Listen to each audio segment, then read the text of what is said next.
Tiniyak ng Department of National Defense na nakahanda ang gobyerno para sa anumang kalamidad dulot ng pag-aalburuto ng Bulkang Kanlaon na kasalukuyang nasa Alert Level 3. Ayon kay Defense Secretary Gilberto Teodoro Jr., inaasang tatagal ang alerto ng hindi bababa sa 3 linggo base sa rekomendasyon ng Pag-asa.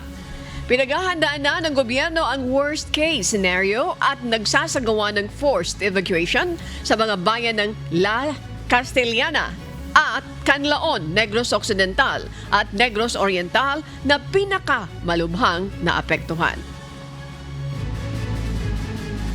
Etong alert level 3 ay minimum i-maintain natin ay ayon sa Pag-asa ng 3 linggo at the minimum. At yan ang pinaghahandaan namin, either better or worse, no? Pag worse, i-increasein ito ng 10 kilometers. Kung lalong pag mag-4, no?